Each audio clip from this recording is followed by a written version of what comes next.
ମାନେ କିପରି ଆ ଇଂଲିଶ ରେ ଶିଖିବା। ଅ କୁ ଇଂଲିଶ ରେ ଏ କୁହନ୍ତି। ଆ କୁ ଇଂଲିଶ ରେ ଏ କୁହାଯାଏ। ହର୍ଷେଇ କି ଇଂଲିଶ ରେ ଇ କୁହାଯାଏ। ଦୀର୍ଘଇ କୁ ଇଂଲିଶ ରେ ଇ କୁହାଯାଏ। ହର୍ଷଉ କୁ ଇଂଲିଶ ରେ ୟୁ କୁହାଯାଏ। ଦୀର୍ଘଉ କୁ ଇଂଲିଶ ରେ ଓ କୁହାଯାଏ। ରୁ କୁ ଇଂଲିଶ ରେ ଆମେ ru କହିଥାଉ। ରୁ।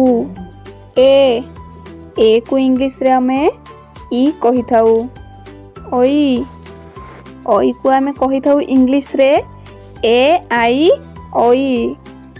ଓ କୁ ଇଂଲିଶ ରେ ଆମେ ଓ କହିଥାଉ। ଅଁ କୁ ଆମେ ଇଂଲିଶ ରେ ଓ ୟୁ କହିଥାଉ। ଅଁ। କ କୁ ଇଂଲିଶ ରେ ଆମେ ଏ କହିଥାଉ। କ।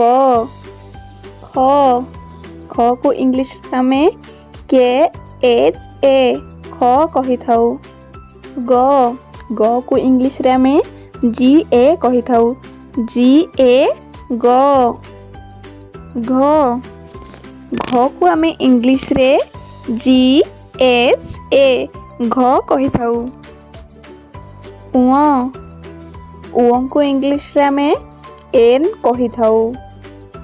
ଚ କୁ ଆମେ ଇଂଲିଶ ରେ ଚ କହିଥାଉ।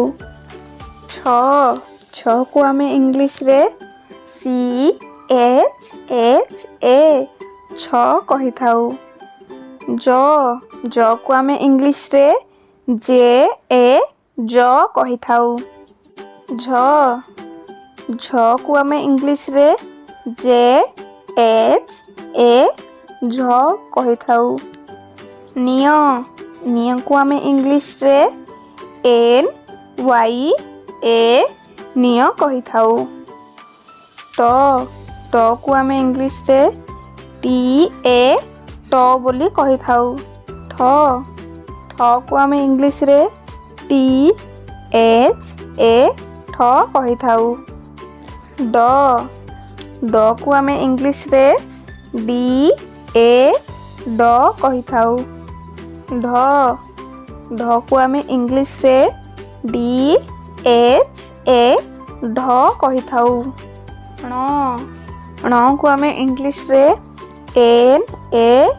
ଣ ବୋଲି କହିଥାଉ। ତ କୁ ଆମେ ଇଂଲିଶ ରେ ତ ବୋଲି କହିଥାଉ।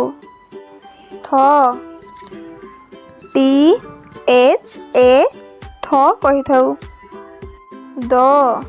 ଦ କୁ ଆମେ ଇଂଲିଶ ରେ ଦ କହିଥାଉ। ଧ କୁ ଇଂଲିଶ ରେ ଧ କହିଥାଉ।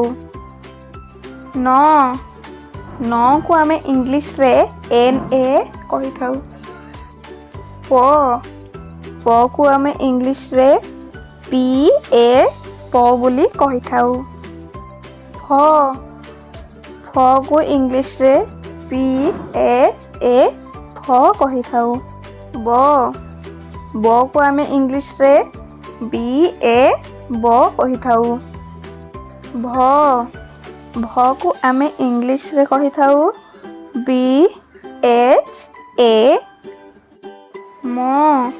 ମ କୁ ଆମେ ଇଂଲିଶ ରେ ମ କହିଥାଉ। ଝିଅ କୁ ଆମେ ଇଂଲିଶ ରେ ଝିଅ କହିଥାଉ। ର କୁ ଆମେ ଇଂଲିଶ ରେ ର କହିଥାଉ। ଳ କୁ ଆମେ ଇଂଲିଶ ରେ ଳ ବୋଲି କହିଥାଉ।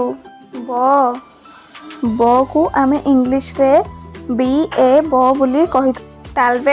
ତାଲବେଶ କୁ ଇଂଲିଶ ରେ ଆମେ ତାଲବେଶ କହିଥାଉ।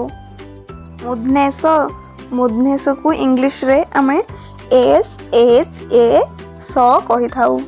ଜନ୍ତେଶ କୁ ଇଂଲିଶ ରେ ଆମେ ସ कही थाउ। ह ह को इंग्लिश रे आमे एच ए ह कही थाउ।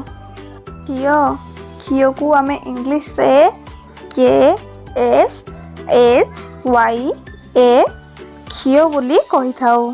इयो इयो को आमे इंग्लिश रे वाई ए बोली कही थाउ। य ल को आमे इंग्लिश रे एल ए ल बोली कही थाउ।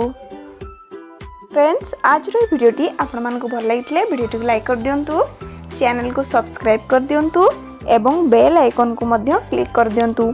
कुनी कुनी पिला माने आपण मानक पई एही बोली नुवा नुवा वीडियो मु आगामी वीडियो रे आनी रखिबी। रहुची bye bye and take care.